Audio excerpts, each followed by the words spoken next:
سے کہ آپ واقف ہیں، آج ہمارے درمیان اسلامک ہسٹری کے، اسلامک اسٹڈیز کے ایک بہت بڑے اسکالر ڈاکٹر سید اسلام الدین مجاہد موجود ہیں، اور انہوں نے خود اپنا عنوان دیا ہے مخاطبت کا، واقعہ کربلا کی تاریخی معنویت۔ آج یہ ہماری 618ویں نشست تاریخ اسلام کی جامع مسجد عالیہ کے کانفرنس ہال، جامع مسجد عالیہ گن فاؤنڈری کے کانفرنس ہال میں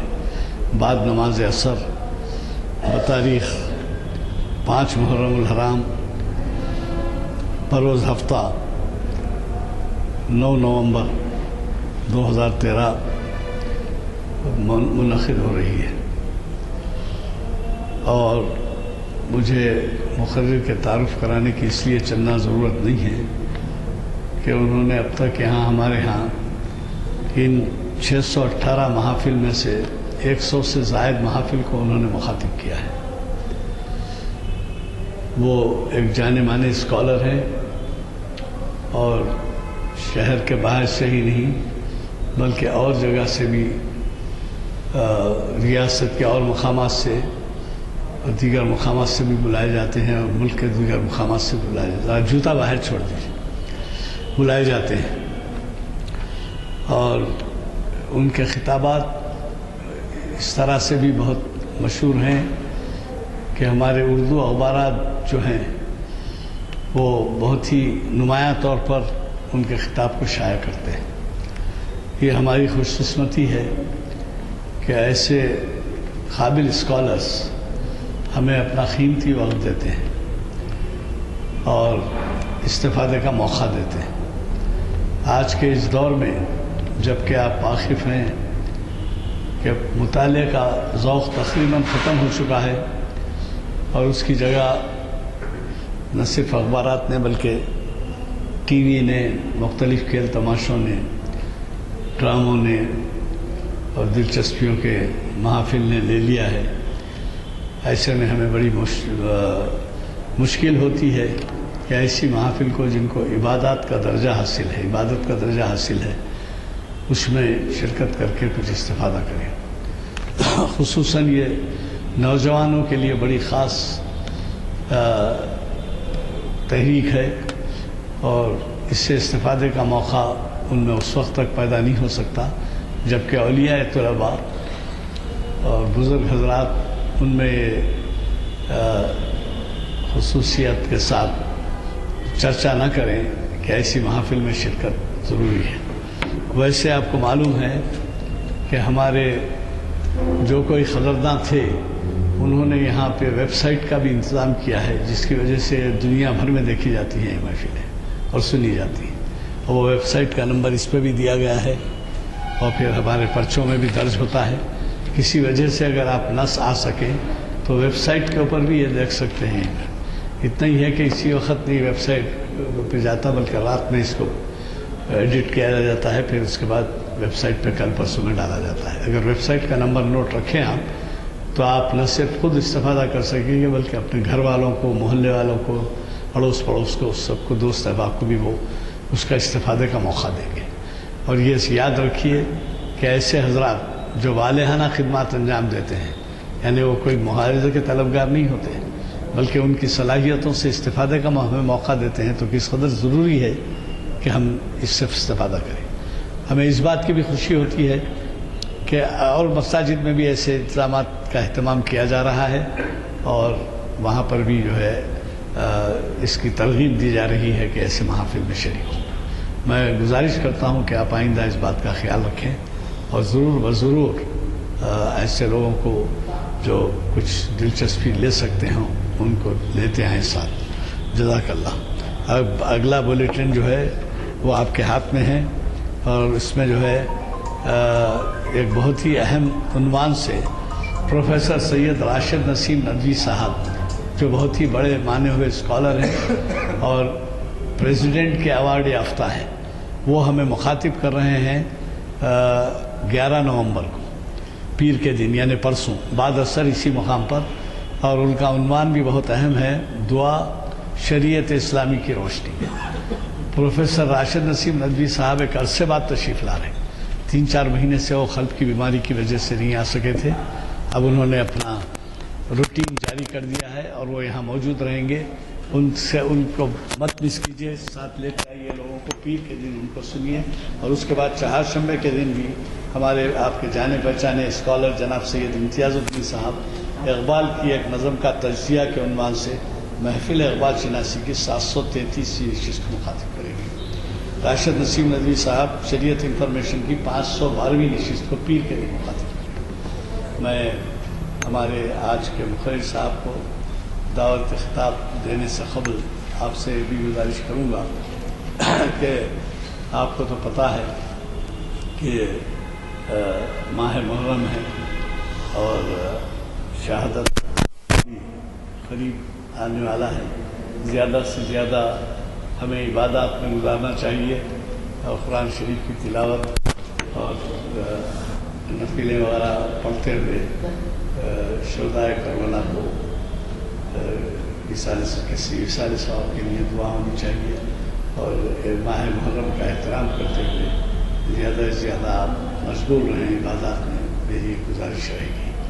میں ہمارے آج کے مخرج صاحب سے گزارش کروں گا کہ وہ ہمیں اپنے دیے ہوئے عنوان، پھر میں عنوان دہرا دیتا ہوں، واقعہ کربلا کی تاریخی معنویات۔ آپ میں سے کون بھی ایسا نہیں ہوگا جو کربلا کے بارے میں کچھ نہ کچھ علم رکھتا ہو، لیکن وہ جس راز پہ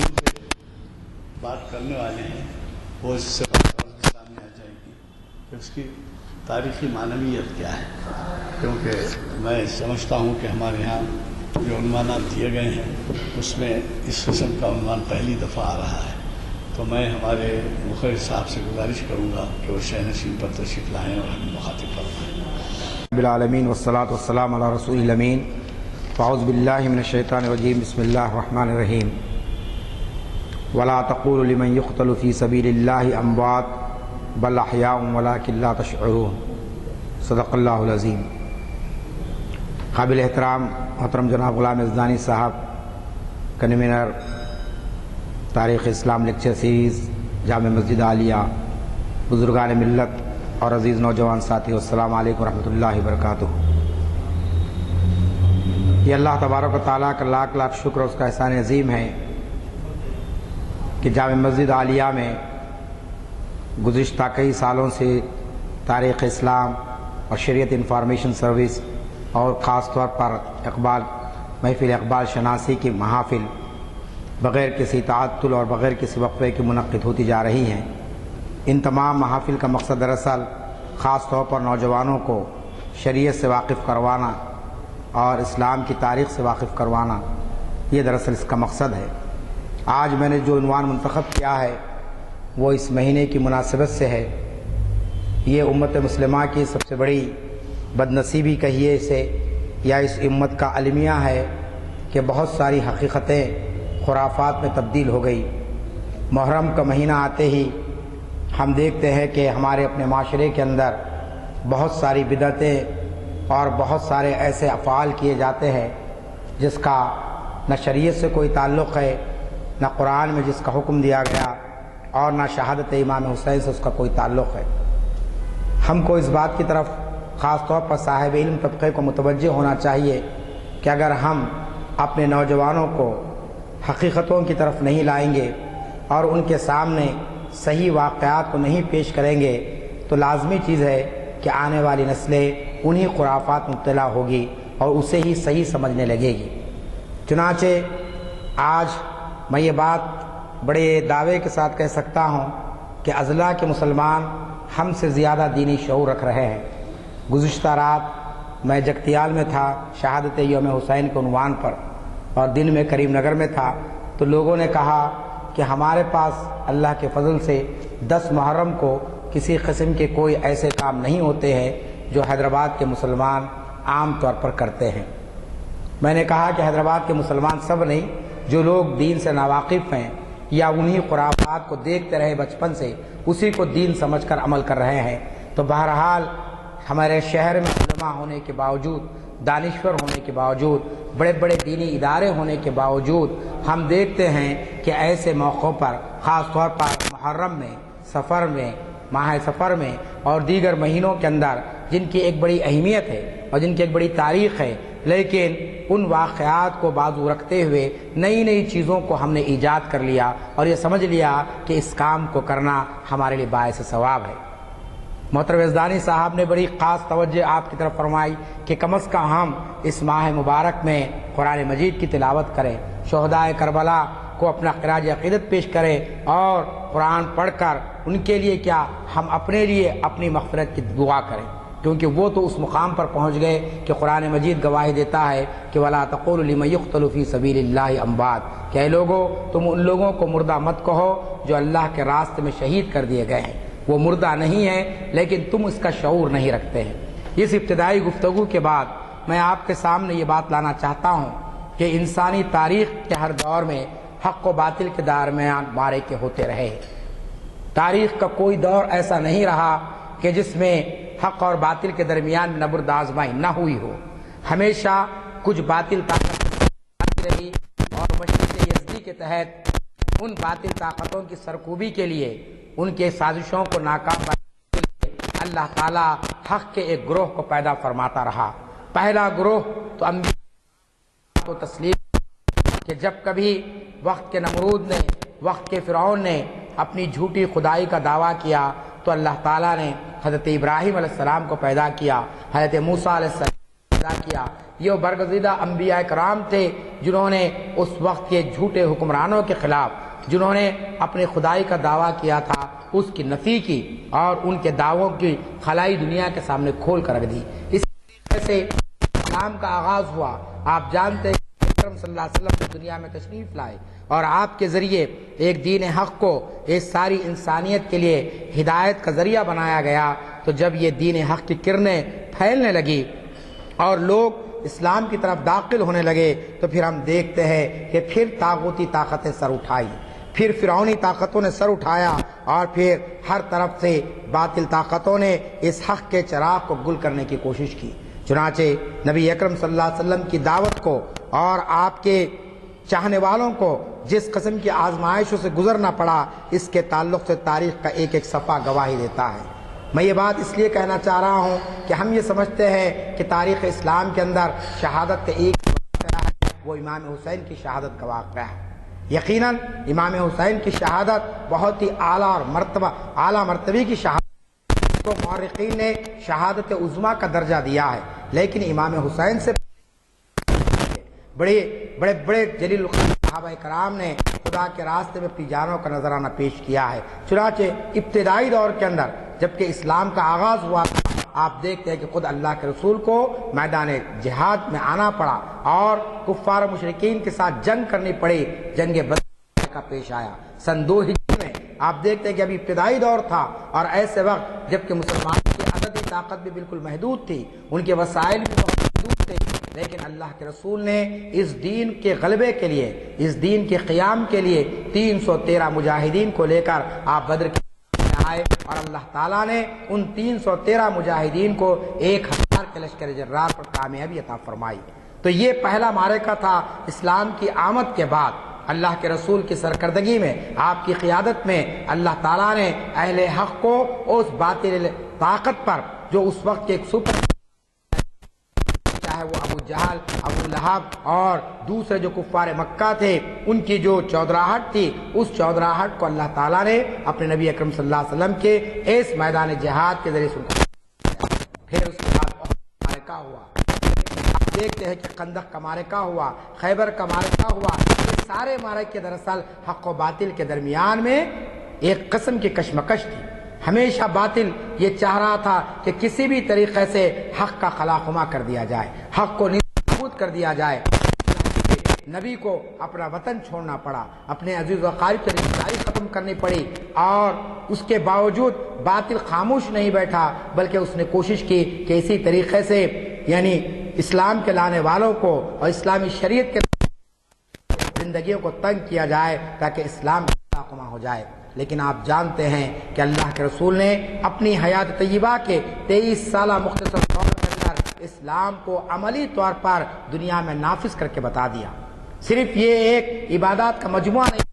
بلکہ یہ اصول حکومت بھی اس میں تھے، اصول معیشت بھی اس کے اندر تھے، اصول سیاست بھی اس کے اندر تھے۔ اس طریقے سے اللہ کے رسول نے اسلام کو ایک مکمل ضابطے کی حیثیت سے دنیا میں نافذ کر دیا۔ اور جب آپ دنیا سے رخصت ہو رہے تھے تو آپ نے ان نفوس قدسیہ کو اس زمین پر چھوڑا جو دنیا میں سب سے بہترین انسان تھے۔ انبیاء کے بعد سب سے بہترین جن لوگوں کو کہا جا سکتا ہے وہ صحابہ کرام کی جماعت تھی۔ ایسے صحابہ کرام کی جماعت کو اللہ تعالیٰ نے چھوڑا اور اللہ کے رسول نے چھوڑا، اور پھر ان صحابہ کرام کے اندر جو سب سے زیادہ متقی تھے، جو سب سے زیادہ قربانیاں دیے تھے اسلام کے لیے، پھر مسلمانوں نے ان کو اپنا خلیفہ منتخب کیا۔ چنانچہ نبی اکرم صلی اللہ علیہ وسلم کے دنیا سے رخصت ہونے کے بعد مسلمانوں کے خلیفہ کی حیثیت سے حضرت ابوبکر صدیق رضی اللہ تعالی عنہ کا انتخاب عمل میں آیا۔ سارے مسلمانوں نے اجتماعی طور پر، مشترکہ اور متحدہ طور پر آپ کو اپنا خلیفہ منتخب کیا۔ تاریخ اس بات کی گواہی دیتی ہے کہ حضرت ابوبکر کے دل میں کبھی یہ خواہش پیدا نہیں ہوئی کہ انہیں کوئی منصب مل جائے، انہیں کوئی عہدہ مل جائے، مسلمانوں پر وہ اپنی حکومت کو قائم کرے۔ ایسا کوئی ان کے دل میں کوئی جو ہے نا خواہش، کوئی تمنا یا کوئی آرزو نہیں تھی، لیکن ان کی خدمات کو دیکھتے ہوئے مسلمانوں نے ان کو اپنا امیر المومنین منتخب کیا۔ اور اس 2.5 سالہ دور کے اندر حضرت ابوبکر صدیق رضی اللہ تعالیٰ عنہ نے نبی اکرم صلی اللہ علیہ وسلم کی لائی ہوئی شریعت کو مینوان نافذ کیا۔ اس کے اندر کسی قسم کی ذرا برابر بھی تبدیلی کو آپ نے گوارا نہیں کیا۔ ایک گروہ نے کہا کہ ہم زکوٰۃ نہیں دیں گے، خلیفۃ المسلمین نے اعلان فرمایا کہ جو لوگ زکوٰۃ نہیں دینے کا یہ اعلان کر رہے ہیں میں ان سے اعلان جہاد کرتا ہوں، میں ان کو پابند کرتا ہوں کہ جو شریعت اللہ کے رسول نے کے دور میں تھی اور آپ نے جس کو نافذ فرمایا اسی شریعت پر ہر مسلمان کو عمل کرنا پڑے گا، اور کوئی اس سے انکار کرے گا تو میں اس سے جہاد کروں گا۔ اس طریقے سے حضرت ابوبکر صدیق رضی اللہ تعالیٰ عنہ کی خلافت کا 2.5 سالہ دور چلا۔ پھر آپ دنیا سے رخصت ہوئے تو پھر مسلمانوں نے آپ کے بعد جو سب سے جلیل القدر شخصیت تھی اور جن کی اسلام کے لیے بڑی قربانیاں تھیں اور جن کے اسلام میں داخل ہونے کے لیے وقت کے رسول نے دعا کی تھی، میری مراد حضرت عمر بن خطاب رضی اللہ تعالیٰ عنہ سے۔ آپ جانتے ہیں اللہ کے رسول نے ایک مرحلے پر دعا کی تھی، کہا تھا جبکہ اسلام بالکل ابتدائی دور میں تھا، بڑے مسائل کا دور سے اسلام گزر رہا تھا، ایسے وقت آپ نے دعا کی تھی اے اللہ تو اسلام کو قوت بخشنا چاہتا ہے، اگر تو اسلام کو آگے بڑھانا چاہتا ہے تو عمر بن خطاب کو یا پھر عمر بن حشام کو اسلام میں داخل فرما۔ اللہ کے رسول کی دعا عمر بن خطاب کے حق میں قبول ہوئی اور آپ نبی کی دعا کے نتیجے میں اسلام میں داخل ہوئے۔ تو ایسی برگزیدہ ہستی کو اور ایسی انقلابی شخصیت کو اس وقت کے مسلمانوں نے، صحابہ کرام کی جماعت نے اپنا خلیفہ مقرر کیا۔ آپ کے دور میں آپ دیکھتے ہیں کہ اسلامی خلافت کے حدود اربع کس طریقے سے پھیلے کہ 10 لاکھ مربع میل پر حضرت عمر رضی اللہ تعالیٰ نے اسلامی خلافت کے نظام کو قائم فرمایا۔ ایک عظیم الشان خلافت کا نظام دنیا نے اپنی آنکھوں سے دیکھا۔ وہ ابتدائی دور اور اس آزمائش کے دور سے نکل کر اسلام کو اللہ تعالیٰ نے قوت و طاقت عطا فرمائی، اور اس دور کی بڑی بڑی جو سپر پاور طاقتیں تھیں وہ قیصر و کسریٰ کی طاقتیں تھیں، جو آج کی اصطلاح میں امریکہ سمجھ سکتے ہیں آپ کہ آج امریکہ کے پاس جتنی طاقت ہے اس سے بھی زیادہ طاقت قیصر و کسریٰ کے پاس تھی۔ لیکن خلیفۃ المسلمین خلیفہ دوم حضرت عمر فاروق رضی اللہ تعالیٰ عنہ نے اپنی سیاسی بصیرت کے ذریعے، اپنے انقلابی اقدامات کے ذریعے اس سپر پاور طاقت کو شکست دی اور اسلام کا پرچم وہاں پر لہرایا۔ پھر فلسطین کو آپ نے فتح کیا۔ اس قسم کے کئی اقدامات آپ کے دور میں ہم کو نظر آتے ہیں، لیکن آپ کی نجی زندگی کا معاملہ کیا تھا؟ آپ کی انفرادی زندگی کا معاملہ کیا تھا؟ آپ کوئی گھمنڈ میں مبتلا نہیں ہو گئے، آپ کسی غرور میں مبتلا نہیں ہو گئے کہ میں نے اسلام کو اتنا پھیلا دیا، خلافت کے نظام کو اتنا قائم کر دیا، بلکہ راوی لکھتا ہے کہ حضرت عمر کا حال یہ تھا کہ دن میں خلافت کے منصب کے فرائض انجام دیتے اور رات میں خدا کے حضور میں گڑ گڑاتے، سجدریز ہوتے اور دعائیں کرتے اور اپنی مغفرت طلب کرتے اور خدا کے سامنے یہ شکوہ کرتے، اس سے التجا کرتے کہ اللہ تو مجھے کوئی پرندہ بنا دیتا، کوئی اور چیز بنا دیتا تاکہ مجھ سے کوئی سوال و جواب نہ کیا جاتا۔ میں تیرے دربار میں حاضر ہو کر سوال و جواب کرنے کے موقف میں نہ ہوتا، اللہ تعالیٰ مجھے یہ مہلت دے، یہ مجھے سہولت دیتے تو اچھا تھا۔ آپ بتائیے وہ خلیفۃ المسلمین جنہوں نے اپنے خلافت کے اس پورے علاقے میں کس قسم کا نظام قائم فرمایا تھا، تاریخ کے اوراق بھرے پڑے ہیں حضرت عمر کے خلافت کے تعلق سے، ان کے واقعات کے تعلق سے کہ چلتے ہوئے بوڑھی سوال کرتی ہے تو خلیفہ وقت رک جاتا ہے اور اس بوڑھی کا سوال کا جواب دیتا ہے، خطبہ دیتا ہے خلیفۃ المسلمین، اور ایک شخص کھڑا ہوتا ہے اور کہتا ہے کہ میں آپ کا خطبہ نہیں سنوں گا جب تک کہ آپ یہ واضح نہیں کریں گے کہ آپ جو کپڑا زیب پن کیے ہیں، جو پوشاک آپ کے جسم پر ہے، جو جبہ آپ کے جسم پر ہے، اتنا زیادہ کپڑا آپ نے کہاں سے حاصل کیا۔ یہ وہ ساری تفصیلات ہیں جو سیرت کی کتابوں میں اور خلفائے راشدین کی حیات طیبہ میں آپ کو ملیں گے۔ چنانچہ آپ نے ایک مضبوط خلافت کے نظام کو قائم فرمایا، پھر آپ کے دنیا سے گزرنے سے پہلے آپ نے محسوس کیا کہ اب امت کا مزاج ایسا نہیں ہے کہ وہ کسی ایک فرد واحد پر اتفاق کر سکیں، مختلف قسم کی سازشیں شروع ہو چکی تھی، مختلف قسم کی طاغوتی طاقتیں اسلام کے قلعے کو مسمار کرنا چاہ رہی تھی۔ خلیفۃ المسلمین نے 6 افراد کی کمیٹی بنائی اور کہا مسلمانوں سے کہ ان 6 میں سے تم کسی ایک کو اپنا خلیفہ منتخب کر لو، اور ایک وقت مقرر کیا، کچھ دن مقرر کیے اور کہا کہ ان 6 میں سے کسی ایک کو منتخب کرنا تمہارے لازمی ہوگا۔ چنانچہ ان 6 افراد میں سے مسلمانوں نے حضرت عثمان غنی رضی اللہ تعالیٰ عنہ کو، جن کی اسلام کے لیے بڑی قربانیاں رہیں، جن کی حیا اور جن کی شرم کے تعلق سے تاریخ کے اندر بہت سارے واقعات ہم کو ملتے ہیں، اور پھر جن کی جود و سخا کا جو معاملہ تھا کہ ہر چیز کو آپ نے اسلام کے لٹا دیا تھا، وہ مسلمانوں کے خلیفہ سوم کے حصے سے منتخب ہوئے۔ تو یہ خلافت کا دور اس طریقے سے چلتا رہا، اور پھر حضرت عثمان غنی رضی اللہ تعالیٰ عنہ نے نبی اکرم صلی اللہ علیہ وسلم کی لائی ہوئی شریعت اور خلیفۃ المسلمین حضرت ابوبکر صدیق اور عمر فاروق کی روایات کو باقی رکھا اور اسی بنیاد پر اسلام کے نظام خلافت کو چلایا۔ لیکن فتنے آگے بڑھتے گئے، سازشیں ہوتی گئی، نتیجہ یہ ہوا کہ مسلمانوں کے ہاتھوں سے ہی، ان لوگوں کے ہاتھوں سے ہی جو اسلام لائے تھے اور جو کلمہ پڑھتے تھے، جو قرآن کے علمبردار کہلاتے، انہی کے ہاتھوں سے خلیفۃ المسلمین کی شہادت کا واقعہ ہوا۔ 35 ہجری میں آپ جانتے ہیں کہ خلیفہ سوم حضرت عثمان غنی رضی اللہ تعالیٰ عنہ کی شہادت کا واقعہ ہوا، اور ظالموں نے کیسے وقت آپ کو شہید کیا جبکہ آپ قرآن مجید کی تلاوت فرما رہے تھے۔ آپ نہیں چاہتے تھے کہ مدینے کے اندر آپ کے معاملات کی وجہ سے کوئی ایسا جنگ و جدال کا ماحول پیدا ہو جائے۔ آپ نے اعلان کر دیا تھا باغیوں سے کہ لوگوں، یہ ایک مقدس سرزمین ہے، میں نہیں چاہتا ہوں یہاں کے تلواریں چلے، یہاں پر مسلمان ایک دوسرے کا قتل عام کرے، لہٰذا آپ نے معاملات کو سلجھانے کی کوشش کی، لیکن دشمن آپ کے گھر میں داخل ہوئے اور آپ کو شہید کر دیا گیا۔ جس وقت آپ قرآن مجید کی تلاوت کر رہے تھے، جس آیت کو آپ تلاوت کر رہے تھے، اس پر خون کا، آپ کے جسم مبارک کا جو خون کا یعنی دھبا گرا، اس پہ ٹپکا، تو وہ خون کو اللہ تعالیٰ نے اس طریقے سے جما دیا کہ آج بھی تاشقند کے میوزیم میں وہ قرآن مجید کا نسخہ موجود ہے، اور اس پر جو حضرت عثمان غنی رضی اللہ تعالیٰ عنہ اس وقت تلاوت فرما رہے تھے۔ تو اس طریقے سے ایک مورخ لکھتا ہے کہ جو تلوار حضرت عثمان غنی رضی اللہ تعالیٰ عنہ کی خلافت یعنی آپ کو شہید کرنے کے لیے نکلی تھی، اور جس کے بعد مسلمانوں میں جو ٹکراؤ ہوتے رہا، اس کا اختتام حضرت امام حسین رضی اللہ تعالیٰ عنہ کی شہادت پر اس کا خاتمہ ہوا۔ 35 ہجری سے لے کر، آپ سب صاحب سمجھ ہیں، آپ تاریخ اسلام کو پڑھیے کہ 35 ہجری سے لے کر سن 60 ہجری تک مسلمانوں کی حالت کیا تھی۔ انتشار کی ایسی کیفیت ہو گئی تھی کہ منبر رسول سے لوگ ایک دوسرے پر الزام تراشی کرتے تھے اور ایک دوسرے کے تعلق سے غلط قسم کے الفاظ استعمال کرتے تھے، اور پھر اس قسم سے فتنے آگے بڑھ گئے تھے کہ مختلف قسم کے نئے نئے طبقے مسلمانوں میں پیدا ہو گئے تھے۔ اور اسی دوران میں جنگ جمل کا واقعہ ہوا، جنگ صفین کا واقعہ ہوا۔ ان سارے واقعات کے بعد آپ دیکھتے ہیں کہ ایک مرحلہ ایسا آیا کہ اللہ کے رسول نے جس نظام کو قائم فرمایا تھا، اس نظام کی جو سب سے اہم خوبی تھی، وہ خوبی یہ تھی کہ مسلمانوں کا خلیفہ مسلمانوں کی جانب سے اس کا انتخاب کیا جائے۔ مسلمانوں کا خلیفہ کے اندر کیا خصوصیات ہونی چاہیے؟ سب سے پہلی خصوصیت یہ کہ وہ اس معاشرے کا سب سے متقی ترین شخص ہو،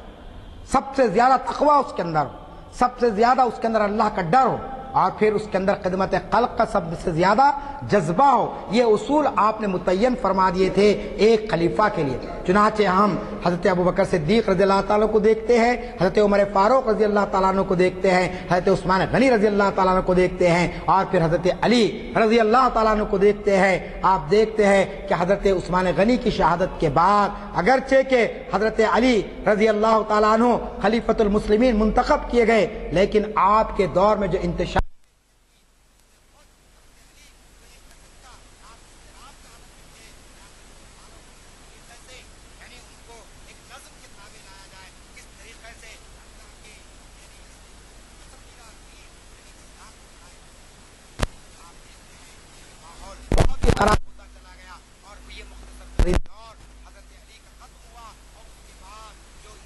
اور شروع ہوا تو پھر آپ کے یزید کو خلافت کے منصب پر فائز کیا گیا۔ لوگ یہ کہتے ہیں کہ صاحب یزید کا جو معاملہ تھا، یزید کی جو شخصی زندگی تھی، اس شخصی زندگی کے تعلق سے ہم آج کے دور میں کوئی فیصلہ نہیں کر سکتے ہیں۔ میں یقیناً اس سے اتفاق کرتا ہوں، لیکن میں نے آپ سے جو بات کہی ہے کہ خلافت کا جو نظام اللہ کے رسول نے قائم فرمایا تھا، اس کا پہلا نقطہ یہ تھا کہ مسلمانوں کا خلیفہ مسلمانوں کی جانب سے منتخب کیا جائے، نہ کہ موروثی طور پر اس کا انتخاب کیا جائے۔ یہ سب سے بڑی خرابی جو اسلامی نظام میں آ گئی تھی، وہ اسلامی نظام میں خرابی یہ تھی کہ یزید کا انتخاب عوام کی جانب سے نہیں ہوا تھا، بلکہ ایک مخصوص کر دیا۔ اس طریقے سے امام دوربین نگاہیں اور دورس نگاہیں یہ محسوس کر رہی تھی کہ یہ جو خرابی در آئی ہے، یہ جو شخصی حکومت کا آغاز طور پر آنے والے دنوں میں اسلام کے لیے ایک بہت بڑا خطرہ بن جائے گا۔ اب یہاں پر متقی ہونا، یہاں پر مسلمانوں کا کسی شخصیت کے تعلق سے اتفاق کرنا ضروری، بلکہ کسی بھی شخص کو مسلمانوں کے خلیفہ کی حیثیت سے مسلمانوں پر مسلط کر دیا جائے گا۔ چنانچہ یہ پہلا نقطہ ہم دیکھتے ہیں کہ یزید کو جس انداز میں خلافت کے منصب پر فائز کیا گیا، یہ منصب وہ تھا۔ پھر دوسرا ہم دیکھتے ہیں کہ خلیفۃ المسلمین چاروں خلفاء راشدین کی آپ حیات طیبہ کو پڑھیں گے، اور خاص طور پر انہوں نے جو فرائض منصبی ادا کیے بحیثیت امیر المومنین کے، اولین ترجیح انہوں نے جس چیز کو دی وہ امر بالمعروف و نہی عن المنکر پر عمل کرنا۔ عمل بالمعروف سے مراد نیکی کا حکم دینا اور برائیوں سے روکنا۔ کبھی بھی جب کبھی انہوں نے دیکھا کہ کہیں پر برائی پنپ رہی ہے تو انہوں نے اس بدل دیا، اور جہاں بھلائی کا معاملہ تھا اس بھلائی کو فروغ دینے کے اندر سن 61 ہجری میں جبکہ خلافت کے نظام کو بدل دیا گیا تھا، وہاں پر معروف اور نہیں عن المنکر کا کوئی جو تصور تھا کہ بادشاہ وقت، عمرائے سلطنت اور پھر جو دوسرے ذمہ دار تھے برائیوں کے دلدل میں اس حد تک تھے کہ ان سے کوئی خیر کی جائے، وہ جو نیکی کا کام نہیں کر رہے تھے۔ یہ تیسری خرابی ان کے اندر پیدا ہو گئی تھی۔ اور پھر آزادی انتخاب کا خاتمہ، جیسا کہ میں نے کہا کہ مسلمانوں سے کوئی رائے نہیں دی گئی کہ آپ خلیفہ کون ہونا چاہیے، کون کس کے اندر یہ جو اوصاف ہے جس کو خلیفہ کے منتخب کیا جائے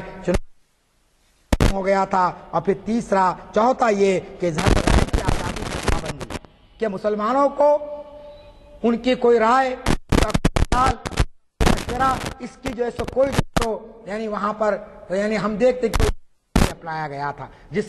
یزید کو خلیفہ مقرر کیا گیا، وہاں عام مسلمانوں کی آزاد یعنی رائے کے مشورہ یا ان کی تجویز کو جو ہے سو تعلق یعنی اس کے تعلق سے کوئی غور و فکر تک نہیں کیا گیا۔ پھر سب سے اہم بات کہ ہم دیکھتے ہیں کہ نبی اکرم صلی اللہ علیہ وسلم نے جو خلافت کا نظام قائم فرمایا تھا اس میں خلیفہ کے لیے دو معاملات میں دو جگہ پر اس کی جواب دہی کا تصور تھا، ایک خدا کے سامنے اور دوسرا خلق کے سامنے۔ انسانوں کے سامنے بھی جواب دہ ہو وہ، اور خدا کے سامنے بھی جواب دے۔ چنانچہ حضرت ابوبکر صدیق رضی اللہ تعالیٰ عنہ نے خلافت سب پر فائز ہونے کے بعد جو پہلا خطبہ دیا، اس خطبے کے میں آپ نے کہا کہ لوگوں تم نے اپنا خلیفہ منتخب کر لیا ہے، لیکن رمق برابر بھی ہٹو تو تم اپنی تلوار کی نوک سے مجھے کر دینا۔ آپ غور فرمائیے کہ اگر میں کوئی ایسا کے خلاف ہو تو میں کی اجازت دیتا ہوں کہ تم سیدھا کر دینا. تو یہ خلق کے سامنے جواب دہی کا تصور، عوام کے جواب دہی کا تصور اور خدا کی جواب دہی کا تصور تو میں نے حضرت آپ کے سامنے رکھی کہ دن بھر وہ مصروف رہتے لیکن رات ہاتھ موڑتے سامنے گڑ گڑاتے، اس طلب کرتے. تو اس طریقے ہیں یزید کے خلیفہ بننے کے بعد خدا کے سامنے اور خلق کے سامنے جواب دہی کا تصور نظروں سے بھی اوجھل ہو گیا اور اس کے جو مشیر تھے ان کے سامنے سے بھی اوجھل ہو گیا. اور جب انسان کسی جواب دہ نہیں ہوتا ہے تو منمانی کرنے لگتا ہے، وہ ایک بن جاتا ہے، وہ ایک ایسی طاقت سمجھنے لگتا ہے کہ مجھے جواب دینا نہیں ہے. پھر بیت المال جو مسلمانوں کی امانت ہوتی ہے، سارے خلفاء کا کس درجے سے کس احتیاط کے ساتھ استعمال کیا تاریخ کے اوراق دیتے ہیں کہ اپنی بنیاد تکمیل کرنے کے لیے بھی خلفاء راشدین نے مسلمانوں دینا عام حالات گوارا نہیں کیا. بہت ہی استثنائی حالات میں بہت اپنی ذاتی غرض کی تکمیل کی، لیکن یہ دور آتے آتے حالت کا جو بیت المال ہے اس کا بے دریغ خرچے اتنے بڑھ گئے اور اخراجات اتنے بڑھ گئے کہ جو مسلمانوں کی فلاح اور بہبود کے لیے خرچ کی جانی چاہیے تھی وہ ساری چیزیں اور لوگ اپنی ذاتی آسائش کے لیے اپنی تو یہ نکات تھے. یہ وہ جس کو دیکھتے ہوئے حضرت امام حسین جیسی شخصیت کے لیے ناممکن تھا کہ وہ خاموش ہو جاتے، وہ نشین ہو جاتے. میرے اور آپ میں یہ سوال آ سکتا ہے ان سارے چیزوں کا تعلق حسین سے تو تھا نہیں، وہ خلیفۃ المسلمین تو نہیں تھے، وہ امیر المؤمنین تو نہیں تھے، وہ بیت المال کا کوئی غلط استعمال نہیں کر رہے تھے، لوگوں سے رخ موڑ کر بات نہیں کر رہے تھے، نہیں تھی. کہ حکمرانوں کا طرز بدل گیا تھا، وقت کے حکمرانوں کا بدل گیا تھا، اور ایک مومن کا فریضہ ہوتا ہے ایک ایسی شخصیت کام کو طور پر نافذ کرنا چاہتا ہے اس کی ذمہ داری ہوتی ہے کہ وہ حکمرانوں کے مزاج کو بدلنے کے لیے اپنی پوری قوت کو لگا دے اور اپنے. جب امام حسین نے دیکھا کہ حکمرانوں کا یہ رویہ ہے تو آپ نے یزید کے ہاتھ پر بیعت نہیں کی، آپ نے کوئی ٹکراؤ کی پالیسی اختیار نہیں کی، آپ نے کوئی جنگ و جدال کا ماحول نہیں پیدا کیا، آپ نے بیعت نہیں کی. لیکن یزید کا اصرار بڑھتا گیا اور یزید یہ سمجھ رہا تھا کہ میں چاہے جو کام بھی کر لوں اس کام کو اس وقت تک شہرت نہیں مل سکتی ہے جب نواز رسول کی تائید حاصل نہ ہو. لیکن امام حسین بھی جانتے تھے کہ یزید کے دل میں جو خوف ہے اور جس اندیشے کا اظہار کر رہا ہے میں اس کی باتوں میں آ کر یا اس کے دباؤ کا شکار ہو کر اس کے جبر کا شکار ہو کر بیعت کر لوں گا تو پھر اسلام کی جو عمارت ہے اس عمارت کے ڈھانے میں کچھ دیر نہیں لگے گی. اسی لیے حضرت خواجہ معین الدین چشتی رحمۃ اللہ علیہ نے فرمایا، فارسی کا وہ شعر آپ کو یاد ہوگا کہ سرداد نہ دادس در دست یزید حقا کے بنا لا الہ الا حسین، کہ امام حسین نے یزید ہاتھ نہیں دیا، سر کٹا دیا اور دنیا کو بتا دیا کہ سر کو کاٹا جا سکتا ہے لیکن جبر کے ذریعے اس ظالم کے ہاتھ پر بیعت کو لینے پر مجبور نہیں کیا جا سکتا. یہ پیغام جو امام حسین نے اپنی شہادت کے ذریعے دیا میں کتنی اس کی اہمیت ہے کہ آپ چھوٹے چھوٹے معاملات پر اسلام کو لوگ مٹانے کی کوشش کرتے ہیں اور خاموش تماشائی بن کر دیکھتے رہتے ہیں. ہمارے معاشرے کے اندر مختلف برائیاں ہوتی ہے، چنانچہ میں آپ کے سامنے یہ بات کرنا چاہتا ہوں کہ امام حسین کا جو فلسفہ شہادت ہے یہ اگرچہ کہ پہلی شہادت نہیں ہے لیکن اس فلسفہ شہادت نے اس فلسفہ شہادت کو نقطۂ عروج پہنچا دیا. اگر امام حسین شہادت کے اگر یہ اپنی شہادت نہ دیتے اور وقت کے یزید کے وجہ سے یزید کی اطاعت کر لیتے تو مورخ یہ بات لکھتے ہیں آج حالت میں نہیں ہوتا. کیوں؟ اس لیے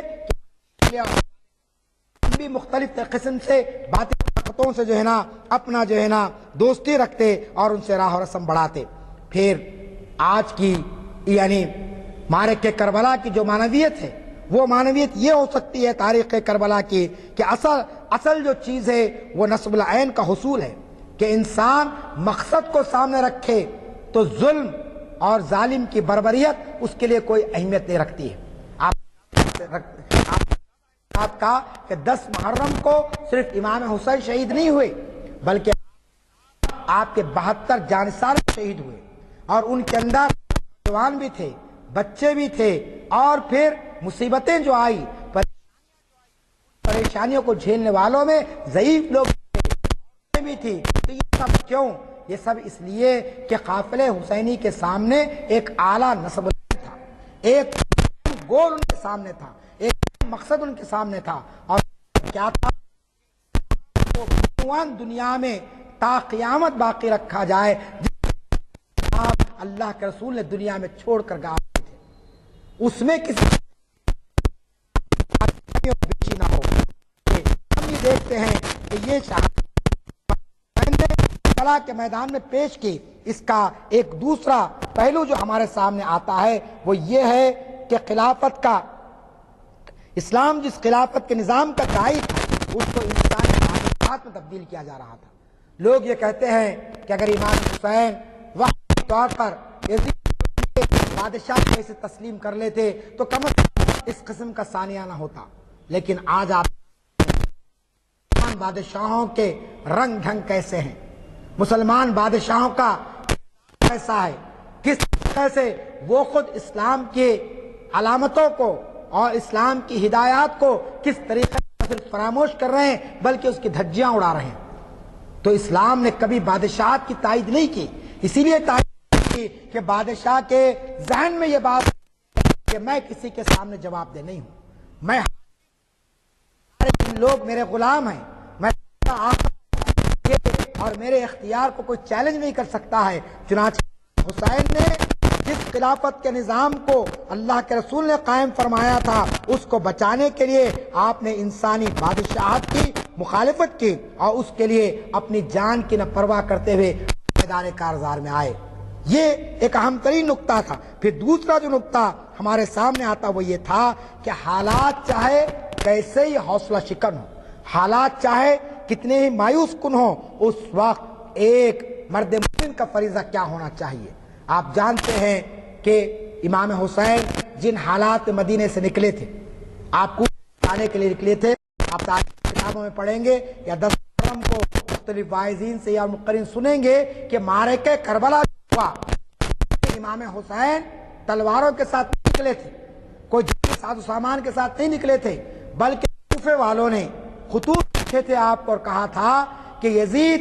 آپ کو بیعت کا اقرار کر رہا ہے، لہذا آپ مدینہ چھوڑ کر کوفہ تشریف لا لیجئے، ہم آپ کے ساتھ۔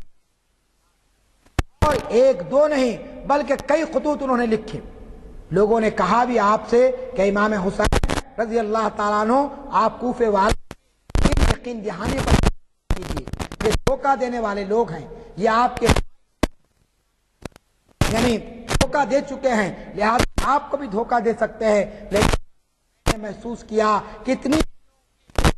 بات ہے اور اتنا بلاوا ہو رہا ہے، لہذا آپ کوفہ جانے سے اپنے چچازاد بھائی حضرت مسلم روانہ کیا۔ مسلم وہاں پہنچے، ان کا استقبال ہوا، ان کی بڑی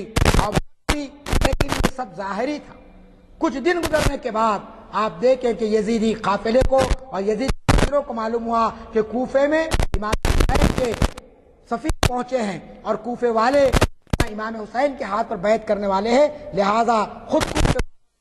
بن عقیل کا قتل کر دیا، آپ کو شہید کر دیا۔ یہ اطلاع امام حسین کو اس وقت ملی جبکہ آپ مدینے سے نکل چکے تھے، اور مدینے سے نکلنے کے بعد آپ مقام پر ٹھہر گئے، اور وہ مقام ہی کربلا کے نام سے جانا جاتا ہے۔ کرب اور بلا ہے وہ جو کربلا کہلایا، اور اس کربلا میں پہنچنے کے بعد آپ نے جو خطبے دیے، جو تقاریر، ان کو پڑھنے سے بھی آپ کو اندازہ ہو جائے گا کہ امام حسین یزید کے ساتھ کوئی جنگی ٹکراؤ نہیں چاہتے تھے، نہیں چاہتے تھے۔ آپ چاہتے تھے کہ کوئی صلح صفائی کا اللہ ہو جائے۔ آپ نے یہ پیغام پہنچایا تھا کہ میں جنگ کے ارادے سے نہیں نکلا ہوں اور میں کوئی ٹکراؤ نہیں چاہتا ہوں، مجھے اس بات کی اجازت دے دی جائے کہ یزید کے جو حدود سلطنت تھے اس سے باہر مجھے چھوڑ دیا جائے تاکہ میں وہاں جا کر اسلام کی تبلیغ لوگوں کو اسلام کی طرف لا سکوں۔ آپ بتائیے، یہ بہت ہی اچھی تجویز تھی۔ امام حسین کا ایک صحیح مشورہ تھا، ایک مطالبہ تھا، لیکن یزیدی فوج نے اس کو قبول نہیں کیا۔ پھر آپ نے کہا کہ مجھے یزید کے دربار میں پیش کر دو تاکہ اس سے راست بات چیت ہو جائے، لیکن اس مشورے کو بھی قبول نہیں کیا گیا۔ معنی یہاں پر یہ تھے کہ کسی بھی طریقے سے حق کے گروہ کو اس طریقے سے مجبور اور بے بس کر دیا جائے کہ وہ ایک ظالم حکومت کی، ایک غیر اسلامی حکومت کی تائید کرنے پر مجبور ہو جائے۔ اس کے سوا اور کوئی مقصد نہیں تھا وہاں پر۔ چنانچہ آپ دیکھتے ہیں 2 محرم کو امام حسین کربلا پہنچے۔ 2 محرم سے 7 محرم تک مختلف قسم کی بات چیت ہوئی اور اس کے اندر گفت و شنید بھی ہوئی، اور 7 محرم کے بعد حالات بہت ہی بگڑ گئے، اور 7 محرم سے لے کر 10 محرم آپ جانتے ہیں کہ 3 دن کا جو عرصہ گزرا ہے، اس کے اندر تو آپ دیکھتے ہیں کہ یزیدی فوج نے انتہا کر دی۔ ہم واقعات کربلا کرتے ہیں، ہم واقعات کربلا یا شہادت امام حسین کا تذکرہ اس لیے کرتے ہیں کہ یہ دنیا کو معلوم ہو سکے کہ دنیا اس دور میں بھی حق کے گروہ کے ساتھ کس قسم کا بدبختانہ رول ادا کی ہے۔ آپ جانتے ہیں کہ 7 محرم کو آپ پر پانی بند کر دیا گیا۔ امام حسین کا جو قافلہ ٹھہرا تھا دریا کے کنارے ٹھہرا تھا، دریائے فرات کے کنارے، دریائے دجلہ اور دریائے فرات جا رہی ہے، وہاں سے پانی موجود ہے، لیکن یزیدی فوج کا پہرا لگا دیا گیا۔ کہا گیا کہ پانی کا ایک گھونٹ بھی نہ دیا جائے۔ یزید کی فوج کی طرف سے حکم آیا اور پورے قافلے حسینی پر پانی پر پابندی لگا دی گئی۔ آپ بتائیے یہ کتنا بڑا ظلم تھا، یہ کتنا بڑا ان لوگوں کے ساتھ، اس خاندان کے ساتھ جس کی محبت لازمی ہے۔ اہل بیت سے محبت آپ جانتے ہیں ہمارے لیے کتنی اہمیت کی حامل ہوتی ہے۔ نواز رسول کے ساتھ اس قسم کا سلوک ہونا یہ خود آپ جانتے ان لوگوں کے لیے بہت بڑی بدنصیبی کی بات تھی، بڑی بدبختی کی بات تھی، لیکن اقتدار کا نشہ اور منصب یزیدی فوج کو اس طریقے سے یعنی گمراہ کر دی تھی کہ پانی بند کر دیا گیا اور پھر ان پر جبر کیا گیا اور سمجھا گیا کہ یہ لوگ یزید کی خلافت کو تسلیم کر لیں گے، لیکن تاریخ گواہی دیتی ہے کہ 3 دن کا عرصہ گزرا، اس کے باوجود امام حسین کے قافلے کے ایک فرد نے بھی یہ نہیں کہا کہ ہم اس باطل طاقت کو یا اس غیر اسلامی نظام کو قبول کر لیں گے۔ اس کے بعد پھر وہ معرکہ ہوا جس کی تفصیل ہم تاریخ کے اوراق میں پڑھتے ہیں کہ 10 محرم کو جو آغاز ہوا معرکے کا، جنگ کا جو آغاز ہوا، اس میں بھی آپ جانتے ہیں کہ امام حسین نے اس کا آغاز نہیں کیا۔ اس کا آغاز یزیدی فوج کی طرف سے ہوا اور پھر اس کے اندر جو شہداء کی فہرست ہم کو ملتی ہے، آپ جانتے ہیں کہ آپ نے اپنے جوان سال بیٹے کو شہید کیا، شہید کروایا اس جنگ میں، اور پھر اسی طریقے سے شیرخوار جو بچہ تھا آپ کا، اس بچے کی بھی شہادت ہوئی، علی اصغر کی شہادت ہوئی۔ بڑے جذباتی یہ واقعات ہیں، میں ان واقعات کو یہاں بیان نہیں کر سکتا ہوں کہ کس طریقے سے ظالم فوج نے ان لوگوں کے ساتھ سلوک کیا۔ 6 ماہ کا بچہ، اس کا کیا قصور ہو سکتا ہے، لیکن اصغر کے حلق میں جا کر رکھا اور ان کی شہادت واقع ہو گئی۔ پھر خواتین کے ساتھ جس کا سلوک اس فوج نے کیا پڑے ہوئے، الگ بات ہے کہ بعض گروہ کی جانب سے بہت ساری اس میں مبالغہ آرائی کی گئی، بہت ساری تضاد بیانی کی گئی اور بہت ساری نئی چیزوں کو اس میں ایجاد کر لیا گیا، لیکن میں آپ کو کہنا چاہتا ہوں کہ یہ واقعہ ہوا، واقعہ کربلا، اور اس میں یزیدی فوج نے اپنی ظلم اور اپنی بربریت کی انتہا کر دی۔ انتہا یہ کہ نواز رسول کو نہ صرف شہید کیا گیا بلکہ آپ کا سر مبارک تشت میں رکھ کر یزید کے دربار میں پیش کیا گیا۔ اس سے بڑھ کر ظلم اور اس سے بڑھ کر بربریت میں سمجھتا ہوں کہ دنیا کی تاریخ نے کبھی نہیں دیکھا ہوگا، اور کرنے والے کون؟ وہی لوگ جو اپنے آپ کو مسلمان کہتے تھے، جو مسلمانوں کا کے صفوں میں شامل ہونے کا دعویٰ کرتے تھے۔ تو معلوم یہ ہوتا ہے کہ واقعہ کربلا کی معنویت آج اس معنی میں ہے کہ آج بھی باطل طاقتیں ہمارے سامنے ہیں، آج بھی حق کے لیے بہت بڑی آزمائشیں ہیں، دنیا کے مختلف حصوں میں آپ دیکھ رہے ہیں، اخبارات کے ذریعے، ٹی وی کے ذریعے ہم یہ خبریں پڑھتے ہیں، اپنی آنکھوں سے دیکھ رہے ہیں کہ کس طریقے سے اہل حق کے لیے آزمائش کی بھٹی تیار کی جاتی ہے، کس طریقے سے انہیں آزمائشوں میں ڈالا جاتا ہے، چاہے وہ فلسطین کے حالات ہوں، چاہے کے حالات ہوں، چاہے وہ ہمارے اپنے ملک کے حالات ہوں۔ ان حالات کے اندر واقع کربلا سے ملتی ہے۔ یاد رکھ لیجئے، اس تاریخ کا ہر واقعہ نعوذ باللہ صرف کوئی افسانہ نہیں ہے، کوئی کہانی نہیں ہے کہ اس بلکہ اس کی ایک ریلیونس، اس کی اہمیت ہے، اس کی ایک انفرادیت ہے۔ امام حسین کی انفرادیت کیا ہے؟ اس سے جو ہم کو ملتا ہے، ہم چاہے کتنے کمزور ہوں، گول ہو تو ہم کمی کی پرواہ کیے بغیر کو حاصل کرنے کے لیے آگے بڑھ سکتے ہیں۔ اور ہم کے ایک ایک فرد کا مقصد تھا، مقصد ہمارا یہی ہے کہ اللہ کے اس دین کو دنیا میں جاری کرے، یہ ہمارا مقصد ہے۔ اس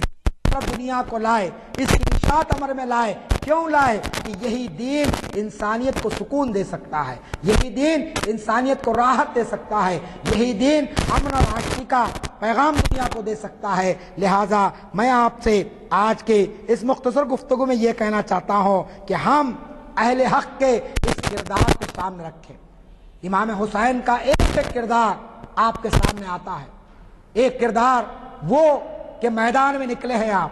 آج ہم تقوی کا معیار کیا بناتے ہیں؟ تقوی کا معیار یہ بن گیا آج کل، معاف فرمائے، کہ محلہ پورے کا پورا تباہی میں ڈوبا ہوا ہے، بے حیائی بدکاری میں ہماری پوری نوجوان نسل ڈوبی ہوئی ہے، اور بدعت اور مشرکانہ عقائد ہم پر اس طرح سے مسلط ہو گئے ہیں کہ حقیقت ہم سے بالکل چھپ گئی ہے۔ لیکن ہمارا معاملہ یہ ہے کہ ہم تہجد بھی پڑھ رہے ہیں، ہم اذکار بھی، ذکر بھی کر رہے ہیں، ہم نوافل کا بھی اہتمام کر رہے ہیں، یہ سب کرتے ہیں، لیکن معاشرے کی برائیوں کے وقت ہم اپنی آنکھوں کو بند کر لیتے ہیں۔ ہماری اولاد بے راہ روی کا شکار ہے، ہم اپنی اولاد کو ہدایت کی طرف لانے کے لیے کوئی اس کو مشورہ دینے کے موقف پہ نہیں ہے۔ ہمارے معاشرے کے افراد مختلف قسم کے غلط کام کرتے ہیں، ہم ان کو سدھارنے کی کوشش نہیں کرتے ہیں، تو یہ تقوی کا معیار نہیں ہے۔ تقوی کا معیار یہ ہے کہ ہم خود اچھے بنے اور ہمارے معاشرے کو اچھے بنانے کی کوشش کریں، اور جہاں برائی پنپتی ہے اس برائی کو روکنے کی کوشش کریں۔ اگر امام حسین چاہتے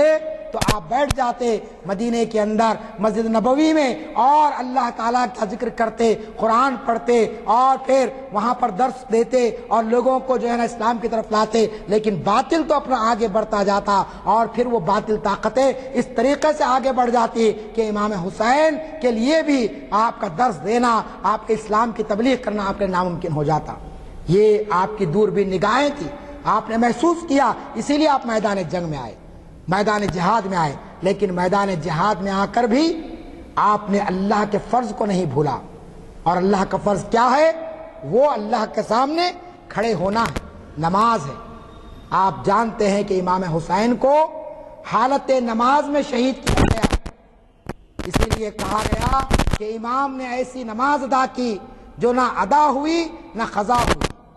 کہ نماز عصر کا وقت تھا، اور یزیدی فوج کو معلوم تھا کہ جس شخصیت پر جو شخص وار کرے گا اس کے لیے جہنم کا فیصلہ کر دیا جائے گا، وہ جہنم رسید ہونے والا ہے۔ لہذا کسی میں ہمت نہیں تھی، جبکہ سارے عزیز و اقارب آپ کے ختم ہو چکے تھے، سارے لاشیں پڑ چکے تھے کربلا کے میدان میں، ایک امام حسین اکیلے اس وقت زندہ تھے، اور اس وقت بھی کسی کو ہمت نہیں تھی کہ آپ کے سامنے آپ پر وار کرے۔ لہذا امام حسین آخری وقت نماز عصر کے لیے کھڑے ہو گئے، اور عصر کی نماز کی رکعت آپ نے باندھ لی۔ جب حالت نماز میں تھے تو اس وقت آپ پر حملہ کیا گیا اور آپ کو شہید کیا گیا۔ یہ پیغام امام حسین نے دیا کہ حالات چاہے کیسے ہی ہو، ایک مومن نماز سے کبھی غافل نہیں ہو سکتا ہے۔ ہم میٹھی نیند سونے کے عادی ہیں، سردی بڑھ جائے، رات کی مصروفیت بڑھ جائے تو ہماری نماز فجر قضا ہونا ہمارے لیے کوئی نہیں ہوتی ہے۔ شادی کی تقاریب میں جائے تو نماز عشاء کو مؤخر کرنا یا پھر دوسرے کبھی دن اس کو قضا ادا کر لینا، ہم یہ سمجھتے ہیں کہ کوئی برا نہیں ہے۔ میرے بزرگوں، نوجوانوں میں آپ سے یہی درخواست کرتا ہوں کہ اسلام کو اس کی حقیقتوں کے ساتھ سمجھنے کی کوشش کیجیے اور اسلام کے فلسفے شہادت کو سمجھ کر امام حسین کے اس شہادت کو خدا کے لیے آپ ان لوگوں کی طرح بدعات اور خرافات کے غلافوں میں لپیٹ کر اس واقعے کو بند مت کر دیجیے۔ میں ہر سال جامع مسجد دارالشفا میں 10 محرم کو تقریر کرتا ہوں، جس کا آغاز مولانا حمید الدین عاقل رحمۃ اللہ علیہ نے فرمایا تھا آج سے 42 سال پہلے، اور گزشتہ اللہ کے فضل سے یہ اللہ کا شکر ہے کہ میں گزشتہ تقریباً 20-22 سال سے اس جلسے سے مخاطب ہوں۔ تو میں دیکھتا ہوں کہ ہمارے شیعہ برادری سے زیادہ ہمارے سنی بھائی، ہماری بہنیں بی بی کے علم کے انتظار میں صبح کے 10 بجے سے مغرب تک چار مینار سے لے کر چادر گھاٹ تک بیٹھی ہوئی نظر آتی ہے۔ آپ بتائیے، جن کا عقیدہ ہے ٹھیک ہے وہ اگر کچھ کر رہے ہیں، لیکن اہل سنت والجماعت، وہ لوگ جو امام ابو حنیفہ کے ماننے والے ہیں، جن کا تعلق اہل سنت والجماعت سے ہے، اور کسی امام نے اور کسی فقیہ نے اور کسی حدیث میں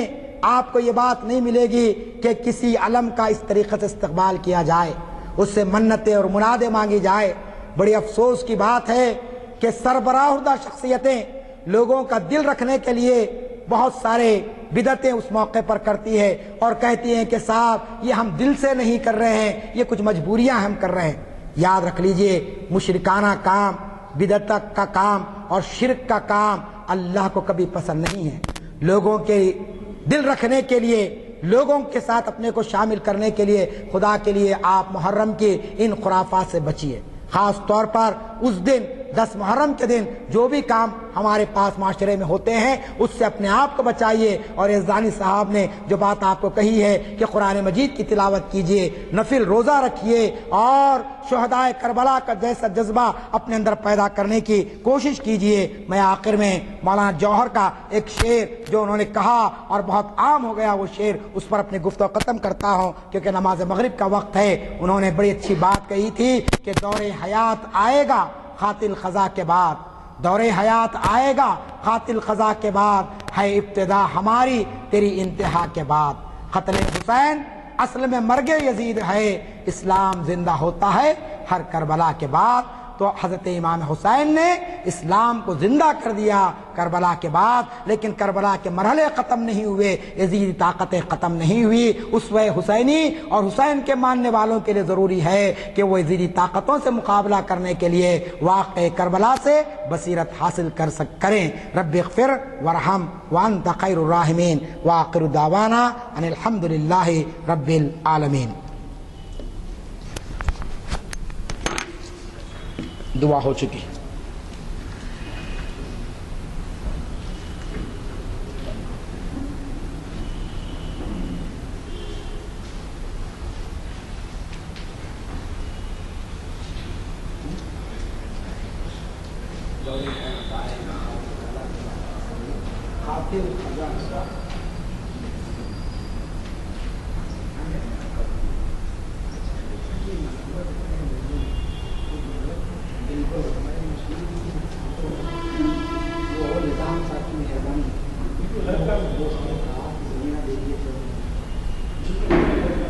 تشریف ہے